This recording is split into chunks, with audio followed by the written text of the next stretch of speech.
Welcome to our house, the House of Fi. At the House of Fi, we are all about achieving financial independence for families.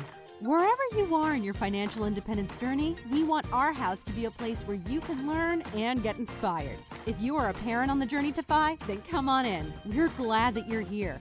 Here are your hosts, Wendy and Tamika. Hey, House of Five family. Before we get into our great interview, I just wanted to let you know that we have an awesome 21-day money challenge on our website that if you are maybe struggling to find savings in your budget or struggling to find extra money to pay off debt, or you just need to kickset your mindset, this challenge is for you. Tamika and I worked really hard on it. It's a great offering for you, and it's totally free. So we'd love for you to dive into that, join our Facebook group, and you can ask us any additional questions you might have or maybe get some support. And then the other thing is that our bonus episode that we did a couple weeks ago was so successful. So for the next few weeks, we're going to be having FinCon Fridays. Back in September of this year, I was able to attend FinCon, and it was an amazing experience. And I got to meet some amazing people, and I did a few interviews while I was there. So these are going to be live, unedited recordings of some really great people like Andy Hill of Marriage, Kids, and Money, Michelle of Making Sense of Sense, Tom Sylvester of Lifestyle Builders, and a couple others. They're just some really great interviews with some really great information. So be sure to tune in again on Friday. Now, who's on today? Dr. Eric Patrick is a practicing pharmacist by day, but he is also the founder and chief investment educator of the Black Market Exchange, LLC. Eric loves to use hip-hop and urban media to make investing fun and easy to understand. Dr. Patrick started the BMEX, or the Black Market Exchange, in 2014 after questions from many of his family and friends about his investing endeavors. He knew that if he could link a rapper like Future or Drake to ways to dominate the market, but still provide professional and valuable content, people would ride the wave to financial success. He covers everything from basic financial education, like what is a stock or what are the types of bonds, to trendy investment apps or how to mix travel with investing. To Eric, money is a tool, and he's here to show you how to use it to its full capacity. Eric, can you tell us a little bit about yourself? Sure. My name is Eric. I'm a pharmacist in Dallas, Texas. I'm a pediatric pharmacist, and I moved here after college. I went to University of South Florida in Tampa for undergrad, and then to Howard University for pharmacy school. And after that, I got a job down here in Dallas. Been here ever since, about 7 years now, maybe even a little bit more. Have a wife and two daughters. Been great here, and after school, getting over. Starting to make a little bit more money than I did in school. That's what got me interested in investing, finding ways to really kind of make more or grow my money. And from that, it just led to Black Market Exchange, sharing information on social media, sharing just anything that I was finding about. And when I was getting questions from people that I didn't know, that helped me come up with the idea of Black Market Exchange. And, now I've just been doing that along with my full-time pharmacy gig for about 4 years. That is awesome. Are you aware of the FI or FIRE community? And do you consider yourself to be a part of the community? Yes, I'm very aware. I have a few friends that are a part of it. I personally don't consider myself a part of it, just being that we're going to finish paying off our last credit card in my truck this year, but we will still have our home and our student loans. And so I wouldn't consider myself a part of the FIRE community, but I know that I'm well on my way to getting there, probably sooner than maybe I thought I was. Even just looking at being able to step away from my job, even with still having student loans and a mortgage, I think that being an opportunity to becoming more of a reality than it was before will allow me to join that community sooner. So I guess that you are a part of it, because a lot of us, including myself and including Wendy, are also on the path to it. And most of our listeners are as well. Like they could be from any starting point. They're just on that journey towards fire and financial independence. So when you went to pharmacy school, and there are other people within the community that also went to pharmacy school, some of them with 6 figures of student loan debt, how are you tackling the debt, and how are you balancing the debt versus the investing? We do the snowball method. That's kind of been what we've been doing for the past few years, as far as paying off the consumer debt and even tying in with our vehicles. Outside of that, also just bringing in more money from some of the side hustle businesses has been helpful to expedite that process. Just continuing on that process. Also, I know just ever since we started paying our tithes on our gross instead of the net, a lot of great things have kind of gone into our favor. And so we know that that's been a big part of us attacking anything from debt to savings or whatever. We know that's just played definitely a big role. And so for us, it's really just about being committed to, paying down the debt, to saving, to what we have to do. And now that it's become a habit, if we don't do it, it's, we're very uneasy, oh my gosh, we have to maybe move some money and we don't want to do it. So what can we do to not do that? It's kind of ignited a fire in us to make sure that we stay on track. So what do you say to somebody who knows that they should be paying their tithes, or they try to pay a portion of their tithes, but then, feel like they're so burdened by the debt or by other priorities that they're not paying that full amount on the gross versus. Do you pay on the gross versus the net? And then what do you tell somebody who's not doing it, that knows that they should or wants to, but isn't doing that yet? We used to pay on the net, and then we started to pay on the gross. We did a financial fast. It was a 10-day fast, and we were actually reading a book along with it.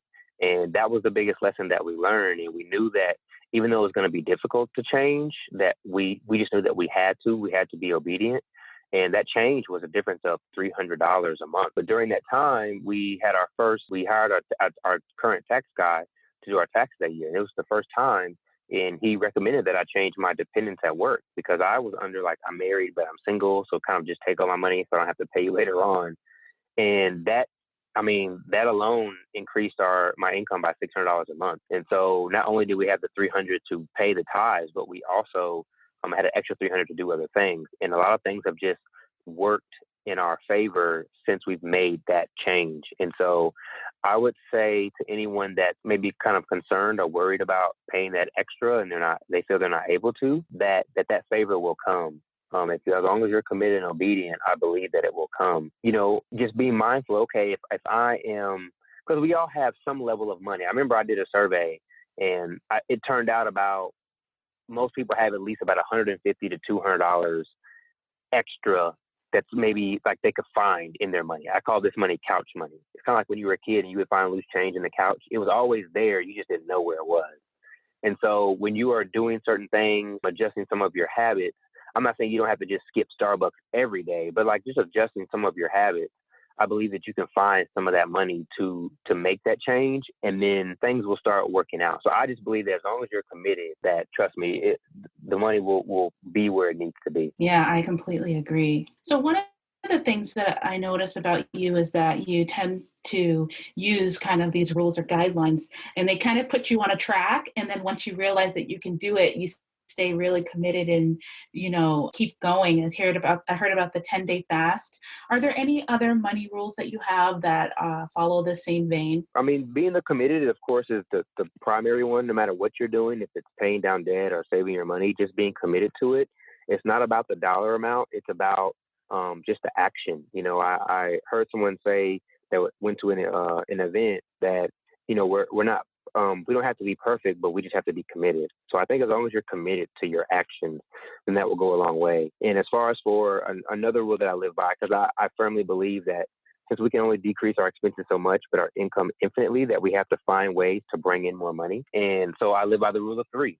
If 3 different people ask me the same question, then I can probably make money from it. That's how I started Black Market Exchange. That's how I ended up starting my social media company. I was actually even considering starting a t-shirt company one time, but I just, I don't think that I was able to get to that point, at least not time-wise. But I know that it's still kind of there, and I'm kind of keeping it on the back burner. But yeah, I think the rule of 3 is a great way to know how you can make some extra money. And it's just a matter of what does it take to then start doing that side hustle, that business, and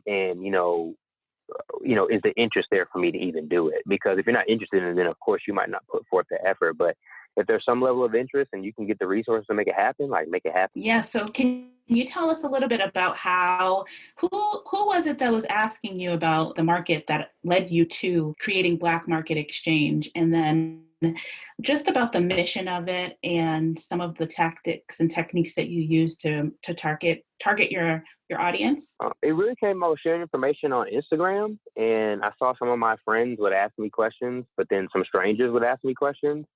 So I was like, why don't I kind of create a platform for people to learn from? And at the time when I was learning, mostly it was a Caucasian male in a suit.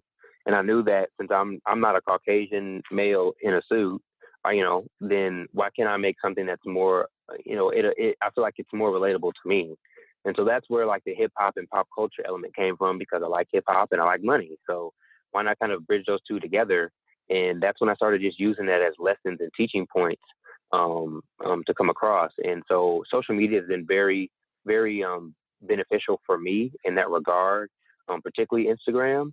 I would tell anyone, if you have one platform that you can kind of really, really work and that you really like, then use that to your favor. Because everybody, can be better on maybe Twitter or Pinterest or whatever. But I would say at least find one that you can really use. And I think that's a great way to get started. It's a very inexpensive way to really get started and to get an audience in. And depending upon, the demographic that you want to represent might also depend on what platform that you're on. My platform, I'm primarily, African American people that are interested, and Instagram is, really the number one social media channel for our demographic. So it was kind of like a no-brainer for me to be there. And even at that point, you would think that I would have mainly, I guess men follow me because I'm a man, but my audience is actually primarily women. And, that might just be because women are a little bit more, I think, logical when it comes to money. They're a little bit more meticulous than men are traditionally. And maybe that's where the interest comes from. But, either way, I think that the information has been able to transcend any gender, any race, or, religious stance or anything of that nature. So you do find that your followers are of all races and both genders, which is really interesting. Yeah, I have some friends who will share Black Market Exchange with some of their friends or coworkers, and even at financial institutions, and they're all races, and they'll all say, wow, this is amazing. I never would have thought to do something like this. But then when they see it, they're like, it makes sense. That's very interesting, because I just saw a post where there was a white gentleman that posted the top 5 podcasts that you must download today. And the top 5 people were white males. And in the comment section, there was lots of congratulations, which obviously it's due. These men have put in countless hours, but there were also some voices that were talking more about, well, how are there no people of color? It was mostly saying, how are there no women in this group? And they started listing different women that have really very powerful podcasts. Do you find that you get the accolades that you deserve? I mean, you've started this business, it's a side business, and I'm sure that it's bringing you side income. Do you look for the recognition in, mainstream recognition, or even in other forms of recognition within the Black community or other communities? I don't think that it's a particular focus of mine. I know when I first started, I wanted to feel like I was as distant as possible. I mean, I've had even people tell me that they never knew it was me, even if they knew me, that they didn't know. Like, they had heard of Black Market Exchange and they knew me, but they didn't know that it was me running it. And so I know that when I first started, I was very distant from it. And I don't even know the real reason behind doing it that way. I'm a little bit more on the front lines with it, like people really just kind of seeing me. I mean, I've always had videos, but really just kind of being out there, even particularly on social media. I mean, I feel like it comes when it needs to come. I mean, I've been asked to speak at different engagements or be on a panel here or, whatever. And I feel, and even from the people that are just in my audience, whether they're on the email list or following on social media, I feel that it comes. I mean, I will say that particularly even just seeing it as a social media manager too. I mean, women tribes are just so much more like, I'm with you, girl, than like men. I mean, I think, and maybe that's just from men feeling like they shouldn't have to reach out for help. I don't even know what it is. I think that women tribes tend to just really kind of, it's not about it's not about me. It's about really you. And it's a lot of giving to one another. And so I really have surrounded myself, I feel like, with powerful women because I want to know what your secret is almost. I want to know what you're doing that's able to really get people to take even action above and beyond maybe what you're offering. And so I commend every woman in the space, and especially in the podcasting space, like to not have a woman, but to not have a woman of color is even more like surprising because, I mean, you saw Spotify offered up a program like women of color are crushing the game right now. Everybody knows that, whether they want to say it or not, and even women in general. So for a woman to not be in that list, not even one, to me is surprising and honestly just confusing because I know Kevin O'Leary, he's one of the sharks from Shark Tank, and he says his best investments are companies that women are the CEO. So to me, it's never really even been about accolades at all. I really just want to help. And if somebody wants to present something to me or whatever in some fashion or present an opportunity, I mean, I'm for it, but that's not, I don't have to have that to feel that I'm doing the service that I need to do. Yeah, that's awesome. And I thank you for acknowledging and even surrounding yourself with the women that you recognize are doing great things. And any person, whether they're Black, white, women, men, that are doing great things, if you are the average of the 5 closest people to you or the 5 people surrounding you, that is just, it means a lot for you to even say that and to give that acknowledgement. Mm-hmm. And I know that that's probably something that your daughters will be able to pick up from, that your dad believes in women, the power of our tribes, and is humble enough to learn from them and stand beside them. That's awesome for them, and thank you for that. So did you have any actual money lessons from your parents growing up? Surprisingly, not really. I mean, both of my parents were bankers, but they never really kind of talked about money like that. I will say, like, my mom, she taught me how to kind of read a checkbook, and then my dad actually taught me a lesson on interest. So he would say, like, when somebody borrows money from you, you should charge them interest for it. And at the time, he wasn't really focusing on like percentages. So he would just say, like, just charge him $1. So I remember one day I used to like have my money saved in this little red bucket where I had all my Legos. And she came in one morning and asked me, like, hey, can I borrow $10 like to get some gas? And I'll pay it back. And I was like, sure, but you got to pay me back $11. So I charged my mom $1 to borrow money. And I was in like the 2nd or 3rd grade at the time. But so those are definitely like some lessons I did get. But outside of that, it was really nothing else. It was really everything else has been kind of learned. I would say my wife has been a big credit in that. And she's a very good like budgeter and saver. She knows how to, hey, like this cable bill is too high. Like they messed up, or, like medical bills and stuff. Like she really knows how to not get taken advantage of when it comes to money. Cause I know, especially like with your credit, that's a big issue. People have false reports or bad incidents on their credit report all the time that really shouldn't even be there. And so she's really good about those kind of things. And I think that she's that's brushed over onto me. So actually, I always give people a sports definition where with your money, you play offense and defense. And like defense is like your savings, budgeting, things that are really trying to kind of keep you in line. And offense is like things to make more money. And so my wife is a very good defensive player and I'm a very good offensive player. And I think that we come together nicely as our team in that regard. And of course, we've just shared some skills with one another. So I would credit her a lot as far as to my money knowledge and just the practical sense. That is awesome. I love that.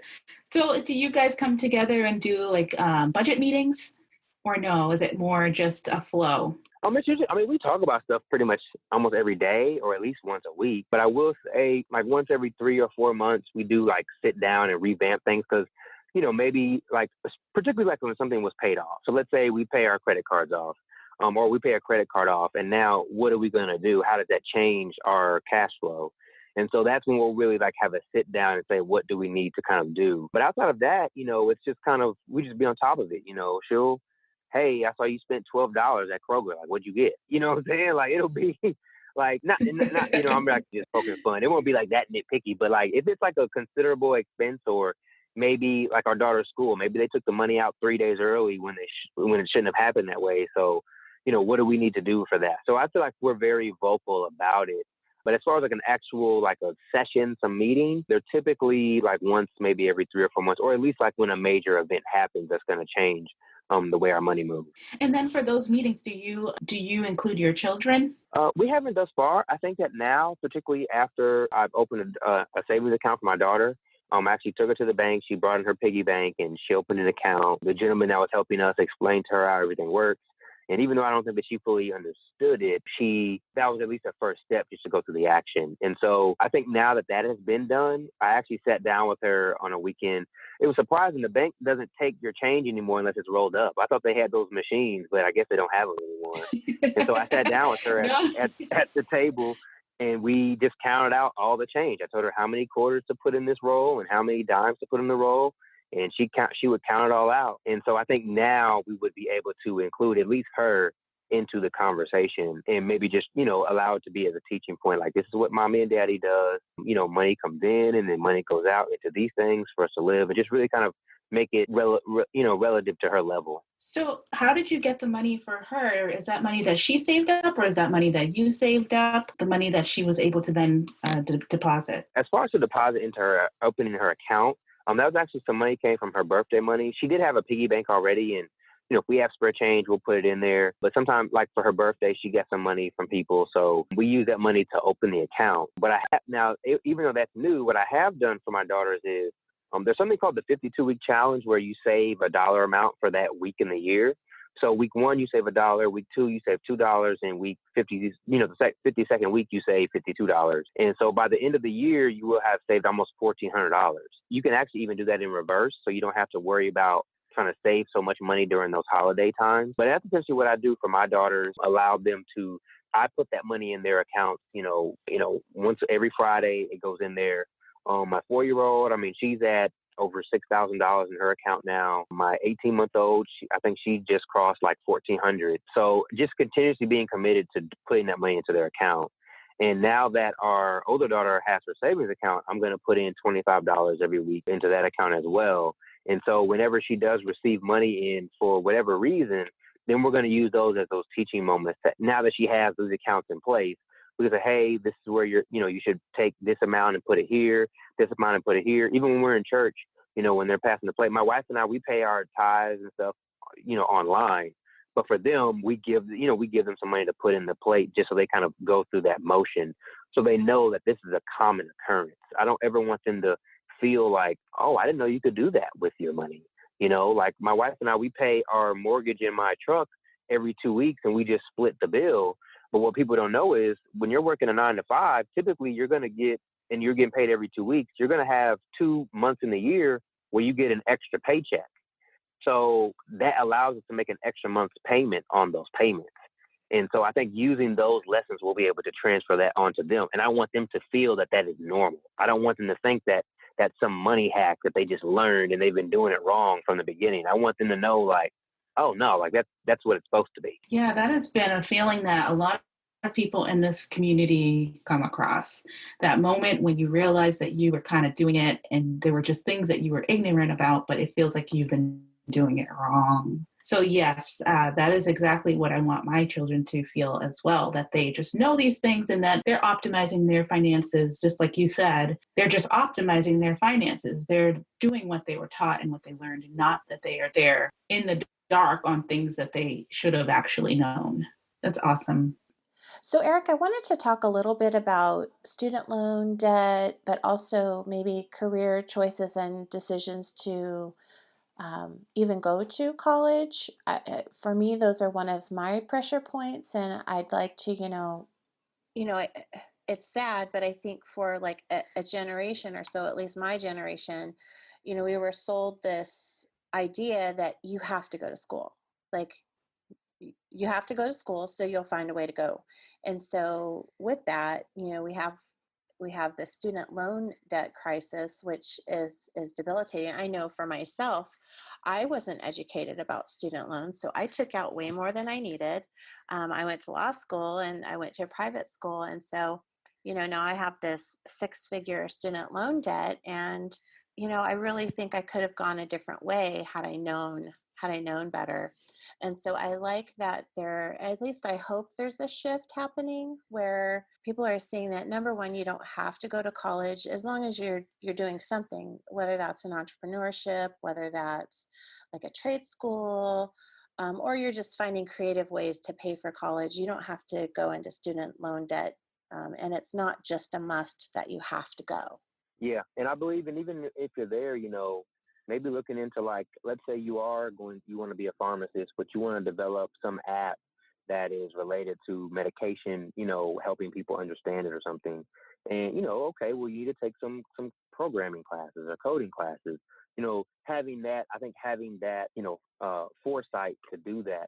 And I think that's where, being that we kind of went through something where we were so pushed to go to school without really any direction, I think now that we're able to, okay, if people coming after us want to go to school, this is kind of the way I would do it now, where you can just make it rewarding. I think that like a lot of the networking and friends that you make is definitely like one of the big benefits of school, but you still have to live and you have to make money. So what can I do that's going to help further that goal of mine and achieve what I need to achieve? Even I look at now, there's so much focus on even coding or programming itself. But at some point, like that's going to get saturated. Like there's only going to be so many companies that need so many software engineers and stuff. So what are you learning now as this programmer that can expand your skills into a different lane? Is this blockchain something that you need to be looking into? Is cryptocurrency, or is there just something else? A lot of this virtual reality and augmented reality and stuff, like what is it that you need to do, data intelligence that can just keep you in the game? Because I saw this as a pharmacist. When I went into pharmacy school, everyone said, oh man, you're going into the best field ever. The money's good. The jobs are always there. I'm hearing about people getting $15,000 and $30,000 sign-on bonuses. And when I tell you, by the time I graduated, you was lucky to get 3 G's as a sign-on bonus, and you had to sign on for like 5 years to get it. Right. And it was just a struggle to get a job. And, and now I've heard places considering paying pharmacists less money because if you graduate, what are you going to say? No, like you need to live. And so I think just having that foresight to do certain things to just give you a level up will be very beneficial, if you're taking the college route. And if you're not, maybe you should take some classes at a school. You don't necessarily have to get that degree, but maybe you at least get some classes. I know Stanford is doing some type of like an entrepreneurship certification or something now. I think it's like a couple or a few $1,000s, but you get like that Stanford name and they're still sending you through something. So you don't have a degree from Stanford, but you get something and it's going to help you kind of level up if you need to. That's great advice, Eric.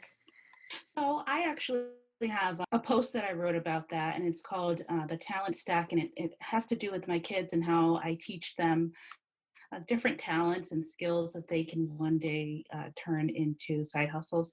Is there anything that you're teaching your children? I know that you know quite a bit about Instagram and social media. You have some branding expertise. Is there anything on that side? Right now, I haven't really got into that. I think it's still kind of actually forming itself. They're doing it for about 2 years now. I realized that, okay, like this can be a lot more. And I actually spoke at a conference this year.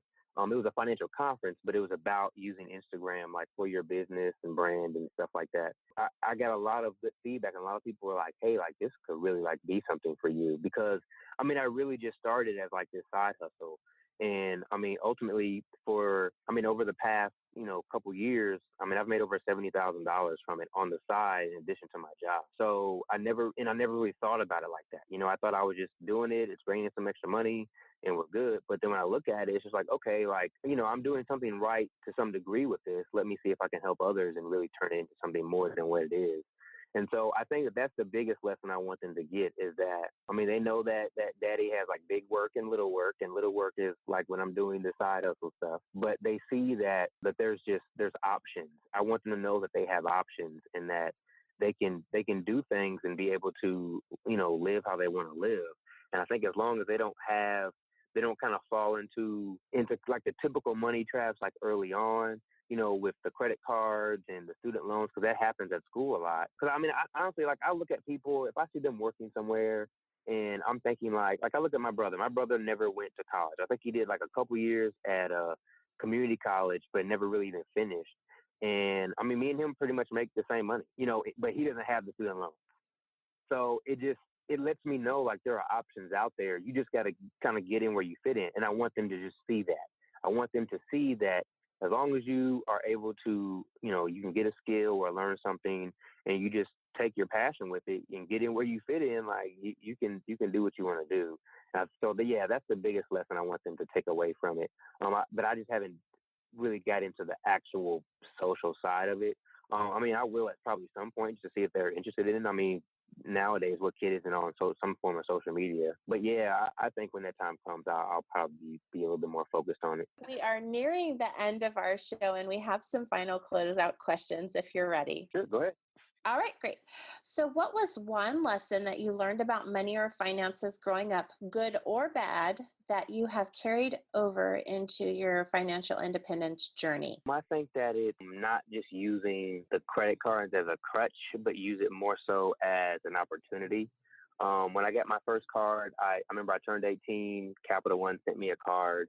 Didn't really know too much about it. And I think the first thing I put on there was like some books or something, and not really kind of being purposeful about it, but it was just like, oh, I'll just use this card to do it.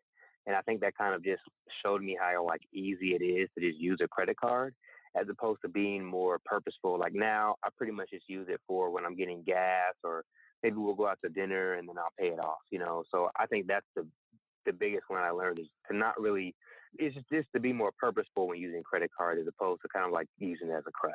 Do you take advantage of rewards with your credit cards? Not so much. I know sometimes they give like cash back, where if you spend so much, they'll give you a percentage of that back.